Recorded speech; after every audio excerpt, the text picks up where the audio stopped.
राधे राधे। जय श्री कृष्णा। कैसे हैं आप सब? तो आज मॉर्निंग से ही बहुत तेज़ बारिश जो है वो हो रही थी यहाँ पे, जिस वजह से मैं सुबह का जो व्लॉग था वो आज शूट नहीं कर पाई। तो आज का व्लॉग जो है वो शुरू हो रहा है दोपहर के 11:30 बजे से, और यहाँ मैं आपसे जो है वो शेयर करूँगी अपनी संध्या आरती तक का टोटल व्लॉग कि मैं उस टाइम पे क्या करती हूँ। तो यहाँ पे बज रहे हैं सुबह के 11 11:30, और 9 बजे तक हम 9 साढ़े 9 बजे तक ब्रेकफास्ट कर लेते हैं। तो उसके बाद 11:30 बजे जो है वो फ्रूट्स का टाइम था। तो यहाँ पे मैं वाटरमेलन कट कर रही हूँ सभी के लिए। इसी वाटरमेलन का ही भोग जो है वो श्याम बाबा को भी लगाती हूँ, और फिर उसके बाद ही मैं इसको खाऊंगी। तो एक सखी का मेरी का प्रश्न आया था कि आप श्याम बाबा को दिन में कितनी बार भोग लगाते हो। तो मैं उनका अभी ये आंसर कर रही हूँ कि मॉर्निंग में जैसे ही सुबह मैं पूजा करती हूँ एक बार मैं तब भोग लगवाती हूँ। फिर 11 12 बजे जब हम फ्रूट्स खाते हैं तो श्याम बाबा को भी मैं फ्रूट्स वगैरह का ही भोग लगा देती हूँ। उसके बाद दोपहर में खाने का, फिर शाम में चाय दूध जो भी आप पीते हो उसका, और रात में भी खाने का। अगर पॉसिबल ना हो पाए रात को खाने का तो आप मिठाई वगैरह का, या फिर आप जो है चीनी के परांठे का भी भोग लगवा सकते हैं। तो यहाँ पे मैंने पहले श्याम बाबा को वाटरमेलन का भोग लगवाया, उसके बाद मैंने खुद से खाया, किचन में खड़े होकर ही मैंने खाया, क्योंकि अभी मेरा जो था वो दोपहर के खाने का टाइम था बनाने का। तो इस वजह से मेरे पास टाइम नहीं था कि मैं अलग से बैठ के इसको खाऊं, और इसलिए मैंने जल्दी जल्दी से किचन में बैठ खड़े होकर अपना वाटरमेलन जो था वो ख़त्म कर लिया। आज बनाई थी मैंने टिंडे की सब्ज़ी। यहाँ पे जो टिंडे थे वो तो मेरे जो थे वो फ्राई हो चुके थे। उसके बाद मैंने अनियंस डाले फ्राई करने के लिए। अब इन दोनों को मैं मिक्स कर दूँगी और उसके बाद मसाला डाल के अच्छे से भून दूँगी। यहाँ पे मैं डाल रही हूँ बूंदी का रायता, जो है वो सबको मोस्टली बहुत पसंद है, दोपहर में अच्छा लगता है खाने में। तो उसके बाद मैंने रायता बनाकर फिर मैंने आटा गूंदा और मैंने बनाई दोपहर की चपाती। तो एक जो है निशा वर्मा है, उनका मैंने जो है वो रीड किया था कमेंट। वो बोल रही थी कि मेरे से तो सुबह जल्दी उठा ही नहीं जाता, क्योंकि मेरे बच्चे छोटे हैं और घर में मेंबर्स भी इतने हैं, काम इतना ज़्यादा हो जाता है कि मैं थक जाती हूँ।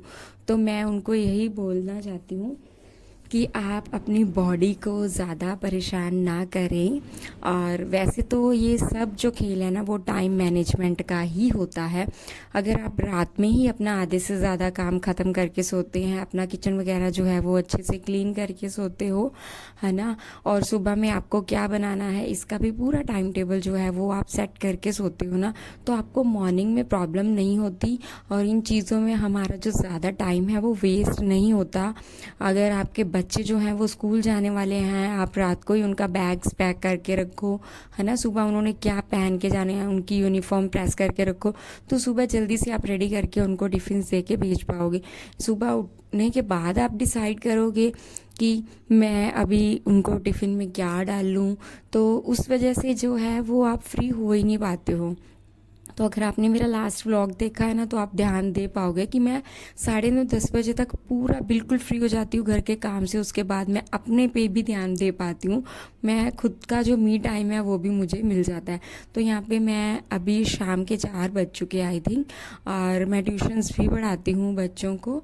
तो शाम के 4 बज चुके हैं। यहाँ पे मैंने अपनी बेडशीट वगैरह जो थी वो सेट करी, अपना रूम सेट करा, पिल्लोज वगैरह रखे, और उसके बाद मैंने निकाली झाड़ू पूरे घर में, और फिर मैंने अपना मुंह वगैरह धोया अच्छे से।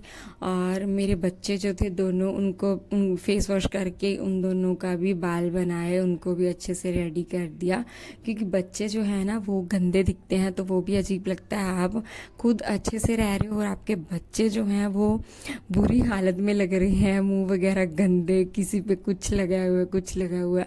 तो इस इन ये सब चीज़ें जो है ना, कोई घर घर आता है तो वो अच्छी नहीं लगती हैं। तो इसलिए मैं ट्राई करती हूँ, आप भी ट्राई कर सकती हैं कि टाइम जो है वो अच्छे से आप मैनेज करना अगर सीख जाएंगी ना, तो सब कुछ ही इजीली पॉसिबल हो जाएगा। यहाँ पे घर का झाड़ू वगैरह लगा दिया, क्योंकि छोटे बच्चे हैं तो गंद बहुत ज़्यादा मचाते हैं ये लोग। मेरी बेटी तो पूरा दिन पता नहीं क्या ही कटोरी में घोलती रहती है, कहीं इधर कहीं उधर गिरा देते हैं। अपनी नोटबुक्स के कागज़ जो हैं वो फाड़ फाड़ के पता नहीं क्या ही बनाते रहते हैं। तो आप उनको जितना मर्जी डांटो और जितना मर्जी कोशिश करो, कुछ हद तक वो संभल पाएंगे, लेकिन फिर भी वो बच्चे ही हैं और बच्चों जैसी हरकतें वो करेंगे ही। तो यहाँ पे मैंने श्याम बाबा को लगाया भोग शाम का। और ये जो टाइम है ना, इस टाइम पे बैठ के आप आराम से सोचिए कि आपको अभी करना क्या है। खुद के लिए थोड़ा सा टाइम निकालिए, शांत बैठिए। कभी कभी अकेले बैठना भी बहुत अच्छा लगता है। तो यहाँ पे मैंने बनाई है अभी मूंग की दाल, क्योंकि इसके मैं अभी 4:30 से पहले पहले जो दाल है ना वो बना लेती हूँ, क्योंकि ट्यूशन्स करनी होती है। इसलिए अभी ये देखो, मेरे ट्यूशन वाले बच्चे जो हैं वो आ चुके हैं। अभी गर्मियों की छुट्टियां चल रही हैं तो कहीं घूमने गए हुए हैं, कोई कहाँ गया है कोई कहाँ गया है, इसलिए 4-5 जो हैं वही आ रहे हैं। यहाँ पे मैं कर रही हूँ अपनी वीडियो की एडिटिंग।